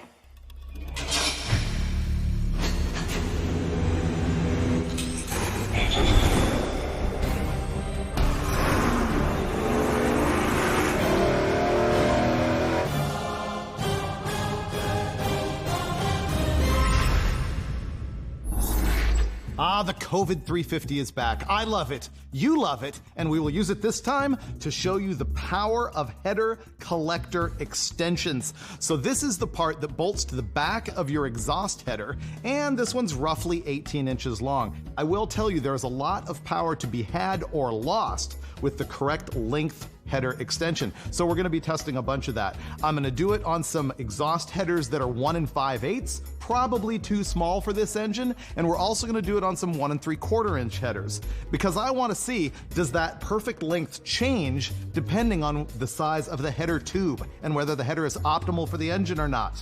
So, a whole lot of exhaust tech coming your way. Now, if you haven't seen it before, let me tell you what this engine is all about.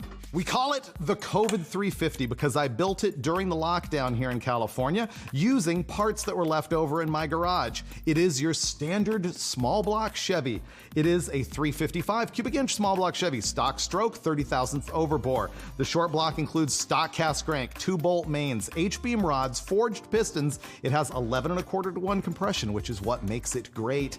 It's got a big cam in it, a comp solid roller, 242, 248 at 50 with the rockers on here. It's got 600 lift. It has a Holley 850 carb. It has an Edelbrock Super Victor intake manifold and a Trick Moroso oil pan. Now in the past, this has made as much as 500 horsepower, but I guarantee you we will be killing that power with this tiny set of headers on here, which we're gonna run first before we go into some collector length adjustments to either make or break some horsepower.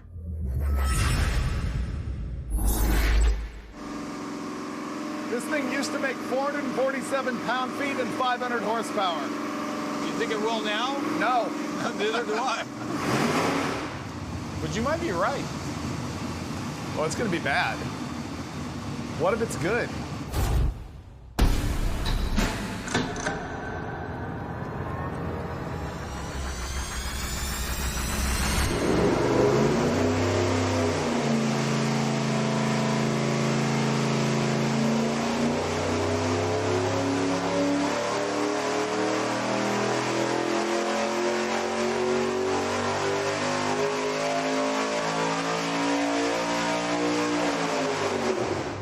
So here's the good news, bad news. The good news is our old configuration making 500 horsepower, 447 pound-feet, and then the red lines here are the smaller header with no collector extension whatsoever.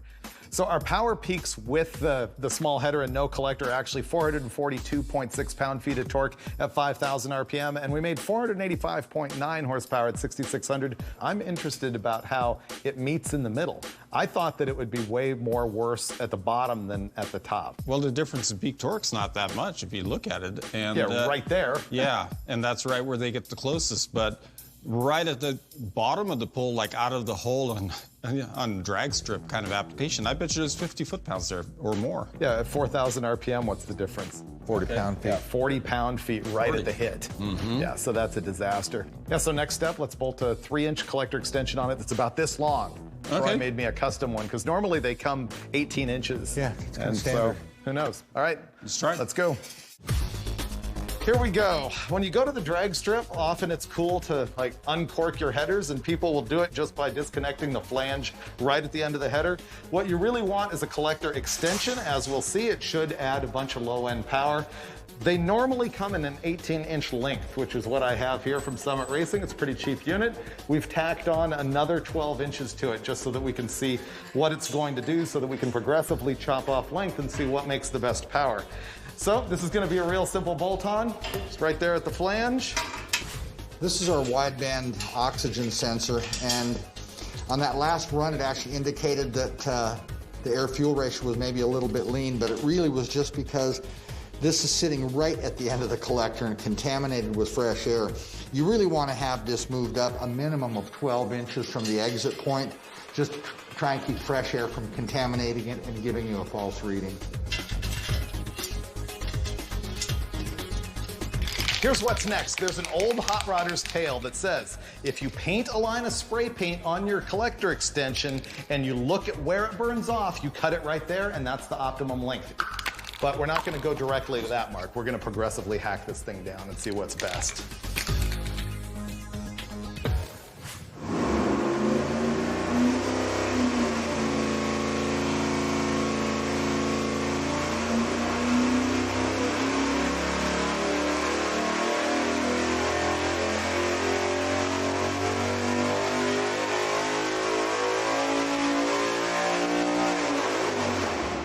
Well, the 30-inch collector extension would appear to have made this a whole new motor, but we haven't really looked at the data yet. Oh, snap. Yeah. Okay, this is why you run collector extensions. Look at the difference in torque down here. The black line is going to be what we just did with the collector extension. Red line is a no collector extension at all, and that is a lot of meat of torque. It actually, you know, did better up at the top in a certain range also. The whoop-de-doo is strange. Yeah, it's that whole wave tuning and what it does in different spots. But it really pumped it up right around peak horsepower. Oh, Yeah. right there, yeah. Yeah, right up in here. So we've been talking a lot about the shapes of the curve, which once again, I always try and reinforce, they tell a much better story than the peak numbers. But the peak numbers are 441.6 pound-feet of torque at 5,100 RPM and 495.5 horsepower at 6,400 RPM. That's with the collector extensions. Let's go have a look at our painted stripe, see what it's telling us. Oh, it'll tell us exactly where we need to cut. Maybe not now. I'm going to ignore it.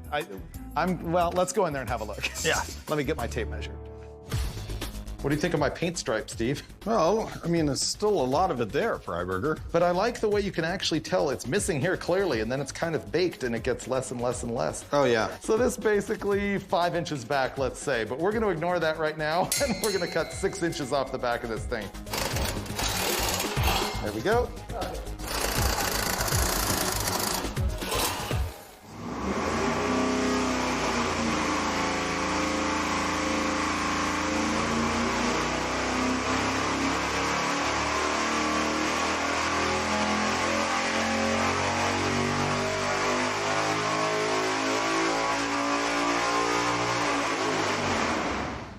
Here we go, now 24-inch collector length extension in black and our old 30 inchers in red. You can see that we lost just a tiny, tiny little bit down here, gained here, and otherwise it's a wash. Right now we still believe that either 24 or 30 is better than no collector extension at all. Yes, absolutely. Yes. Yeah. I know this is going to be hard for you, Steve, but we're going to take another 6 inches. What? Not even sure what that means. I didn't get it either. Next up, 18 inches.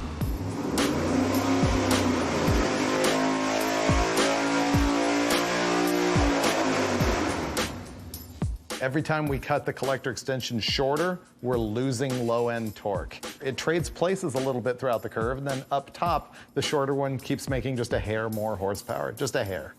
So I guess we go another 6 inches, huh? Absolutely. All right.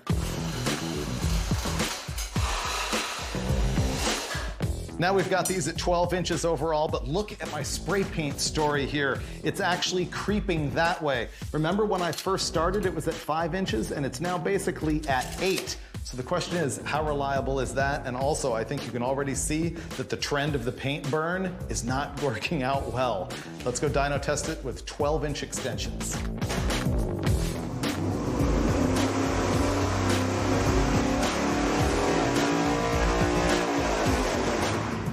Loser. Loser. Huh. Black lines are 12-inch extensions, red lines are 18. You can see the trend. We just continue to lose more and more bottom end. In fact, this is the ugliest move we've made yet, in my opinion. So you're going to go whack another 6? Yeah. Or paint stripe. You can hold the gloves for the paint stripe. Okay, I'll do that. All right, we're going to go to the paint stripe.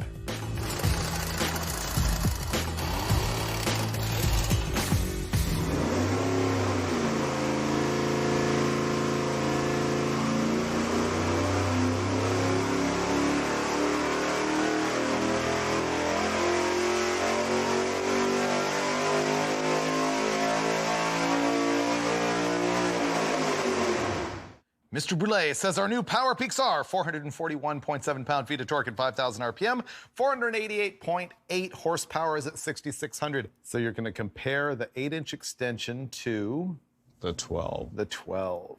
And it just continues to plummet. Look at that garbage. Jeez. You know what? At least it tells you the trend is all the same direction. The collector length extensions affect torque at below peak. Not so much at the top end. But the other thing is, notice how each time we shorten it, the fail moves higher and higher upstream. Did you notice that? Yep. You really have to look at these curves and decide where you want to kill your torque. That's kind of, your only all choice. application. Yeah, you're not making more horsepower at any point. So really it comes down to how much bottom end torque do you want to make or kill. So what I've learned so far is you're better to err on the side of too long of a collector than too short. We're going to look at best to worst. This is 24 inches to 8 inches, and look at that. Once again, like I said, top end, really above 4,500, it doesn't matter. It does a tiny bit, but not, I mean, that doesn't alter your life. This does. Well, now the question is, when we put the 1 3/4 inch chassis headers on this thing, are they better than the 1 5/8? And is the answer about collector length the same? I know that the collector is going to be better, but is the length going to end up being the same? I see what the question is, whether it's still the 24 Right. or whether it turns into an 18 or a 12 or something like that on a larger tube. Exactly. So, one way to find out. So now we're going to go on both the 1 5/8 headers and install the 1 3/4 larger ones, and I guess we'll run them first with open, no extensions on them as well. Just the way we did this. All right, let's swap it out. Here's the new hotness. So the headers on this thing have tube diameters of 1 5/8 inches, and these are 1 3/4. So the higher the RPM, the larger the displacement, the more power you're making, the more you tend to like a larger header tube diameter. The thing that is consistent with these two is that they both have a 3-inch diameter collector. The other thing about this new bigger header is that I had mentioned that I measured out the entire length of these. These are on average 2 inches longer than the other as far as the tube, but also look at the difference in the collector itself. The distance from here to here is longer on the larger header than it is on the shorter one by quite a bit. So it's almost got some built-in extra collector extension length on it. That extra length right there is going to make more difference in the ultimate overall collector length than it would as far as the diameter or length of this tubing.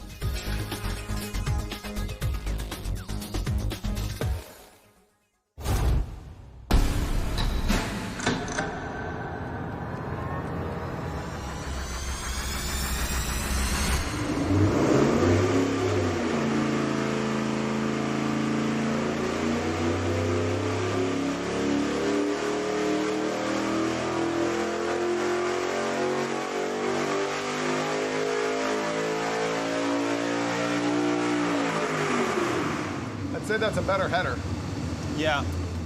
Well, that answers our question about whether the 1 3/4 inch header is more appropriately sized, as you would say, for this engine. What we're looking at here, by the way, is the 1 5/8 header in red and the 1 3/4 header in black. You can see the 1 5/8 was better down here below 4,500 RPM, but when we started to really move some air, obviously the 1 3/4 is a whole lot better. It's the old myth of smaller tube diameter is better for low-end torque, right? Yeah, in this case it did, which is interesting because it also has shorter overall length than the larger header. But I would choose the 1 3/4 inch header. Oh, look at that top-end charge. I mean, it's clearly superior by a pretty significant amount. Our peak power numbers now with the 1 3/4 inch header are 497.2 horsepower at 6,700 RPM. The torque is 446.7 at 5,000 RPM. And the other thing that I've noted is that the RPM at peak power hasn't really changed based on the header tube diameter. Yeah, it's interesting. Yeah. So now we go put on the 30-inch collector extension on this thing.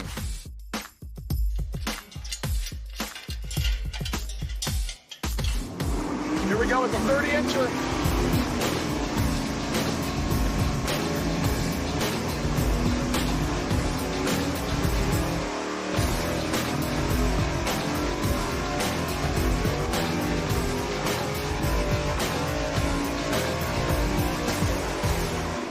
So we're going to go 1 3/4 header versus 1 3/4 header. This is what we did with the collector extension. Same exact trend we saw with the other header.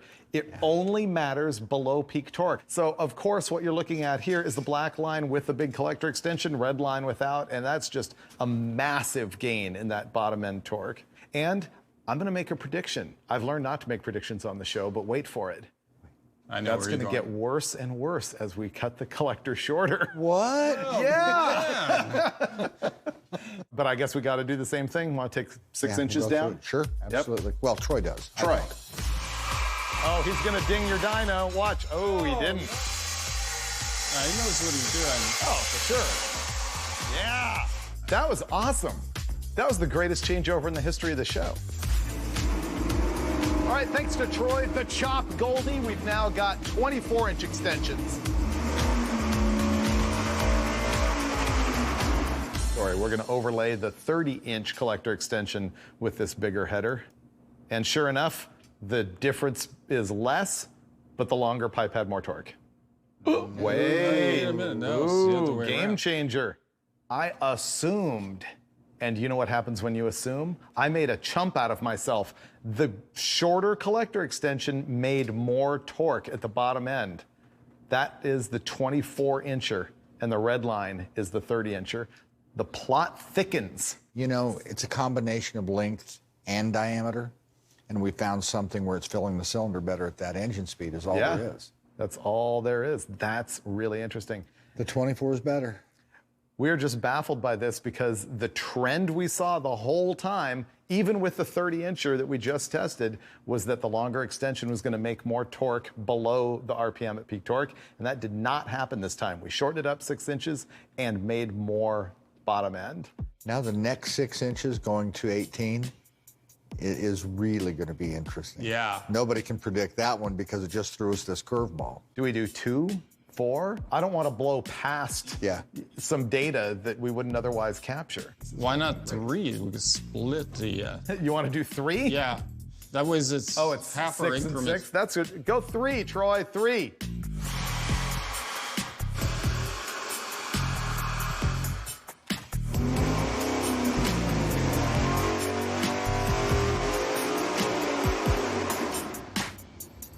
Very interesting. Every test we've done this far has been 6 inches, and look at that, that's 3 inches. This low-end torque, again, the torque below the RPM at peak torque, once again, climbed with the shorter collector. Yeah. It made more power than the smaller header. This blue line, that's with the 30-incher. The red line's the 24, and now we're at 21. So we just keep adding torque. Yeah. And the other thing we just learned is only 3 inches made a measurable difference. As a matter of fact, the blue line to the red line is 6 inches. The red line to the black line is 3 inches. Well, the only choice now is another 3 inches. Another 3. Right. But you know what? We're basically trying to find the ideal tuned length by trial and error. Like if you had a trombone, right? A trombone, you know. Which actually is a lesson about the pressure wave in there, because it makes a different sound, longer or shorter, because the pressure wave is coming out longer or shorter. It's the same exact thing we're doing here. There's also inertial ram, where it's packing, and it can change that, where it's actually filling the cylinder from the intake side more effectively because what the exhaust is doing. Right. First and second wave reflective. Yeah, all of that stuff that we don't understand, but that we can Inertial test. ram, reflective wave, all of that. All the stuff that we can't see that we wish we could. Wow, this just became great. Yeah, this was fun. It really did. So 3 more inches. Troy.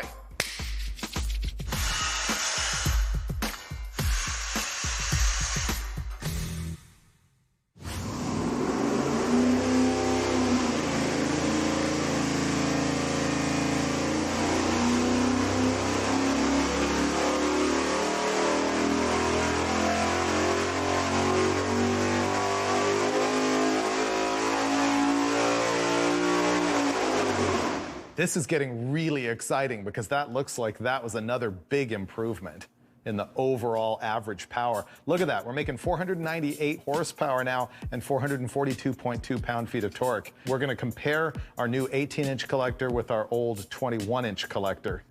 Look at that. To smooth that and fill that in. So the gains are getting smaller, but the trend continues with this larger header, that when we shorten that collector, it's picking up the torque right here. The black line is the shorter 18-inch collector, red line is the longer 21-incher. And look what's happening up here, is they come together around peak torque and then diverge again afterwards.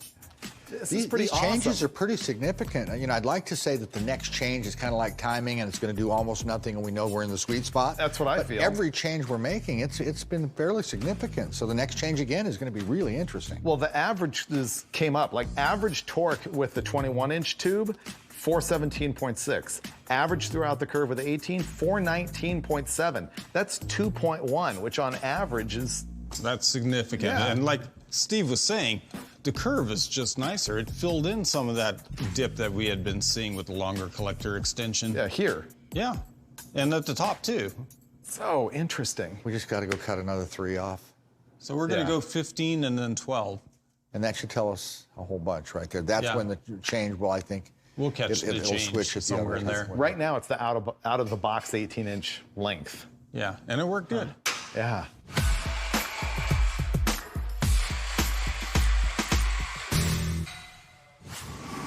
Now we've got it down to 15 inches. We're trying to find that perfect length to make the COVID 350 the best it can be. That might be the best right here.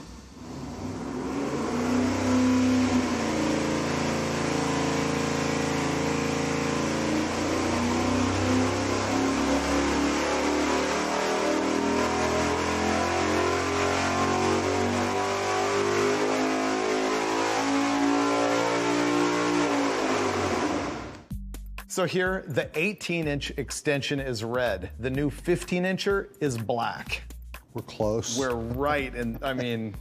But I think we might be coming down the other side right now. I think so. Well, you look at the peaks, and we're actually up at peak in both cases. We're now making 442.7 pound-feet of torque at 5,000, which is up by half, and we're making 499 horsepower at 6,600 RPM, which is up by 0.4.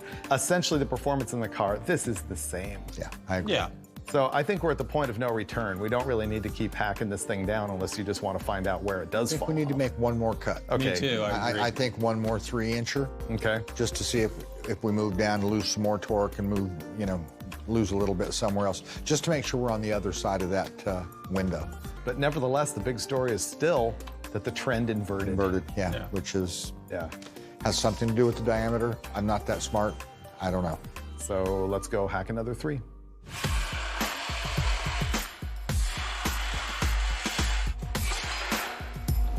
And now we're down to 12 inches. I think this is the tipping point. I think it is.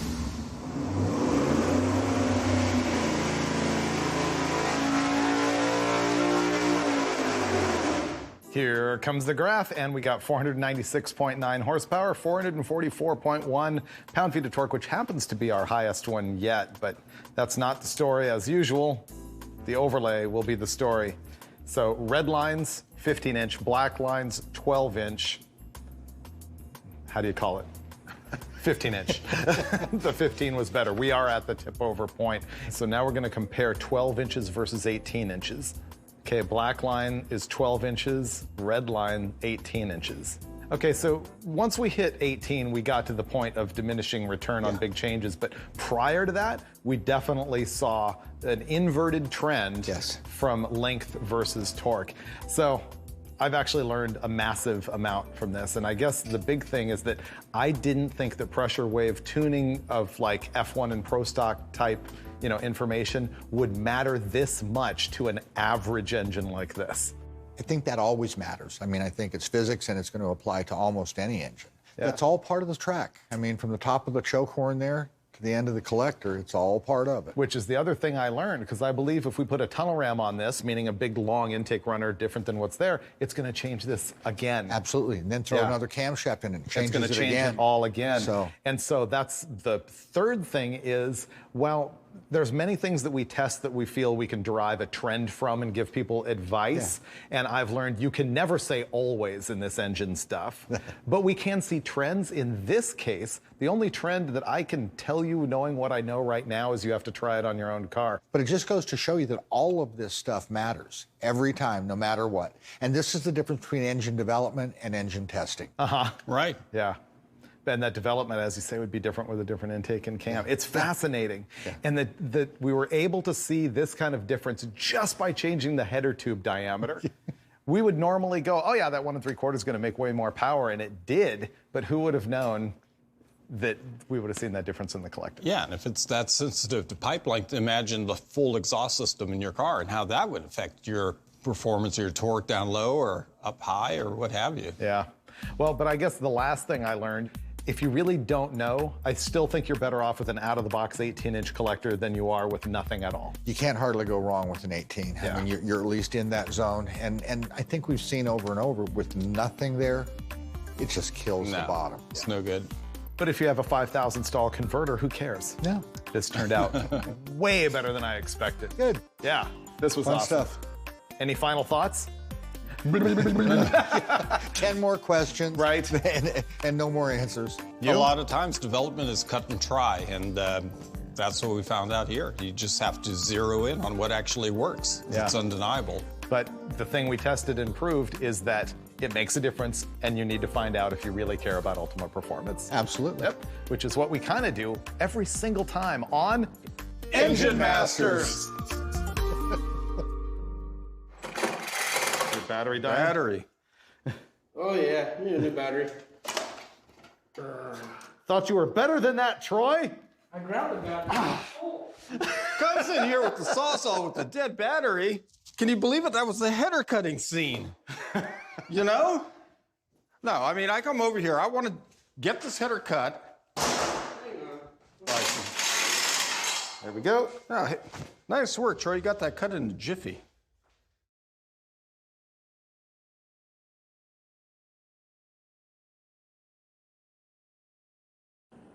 Hello, xin chào tất cả mọi người nhé. Hãy ra những video hay cho các bạn xem. Các bạn ơi, các bạn thứ hai thì hãy like và comment cho kênh của mình thật hay nhé. Cảm ơn các bạn đã theo dõi kênh của mình. Thank you các bạn rất nhiều nha. Ok lá luôn các bạn ơi. Ok, thank you.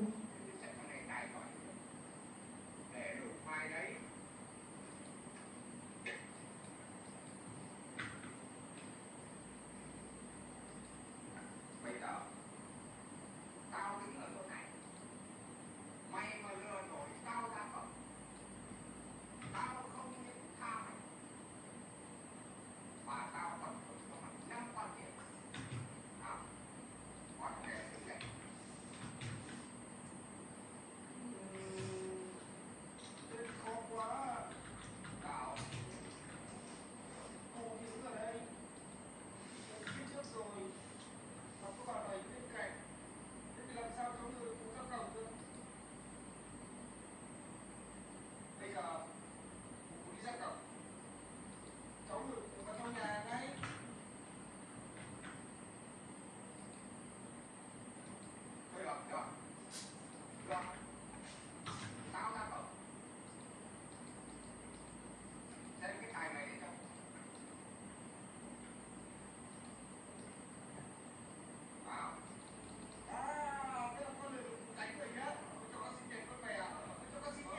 bạn sẽ hiểu rất rõ những gì khác dành cho bạn.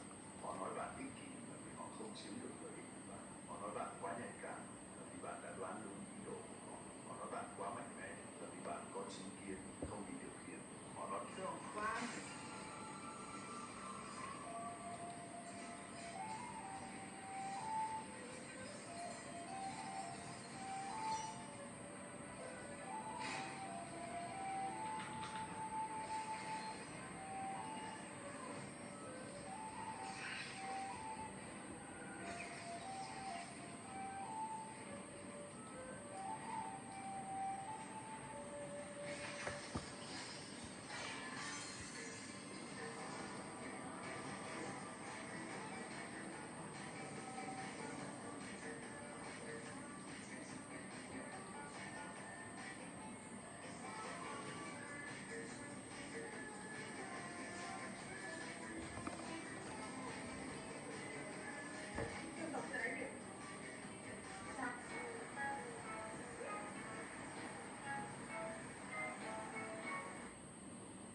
Xin chào và hẹn gặp lại các bạn, mình sẽ kết thúc video tại đây. Cảm ơn các bạn đã theo dõi kênh của mình. Thank you. Ok.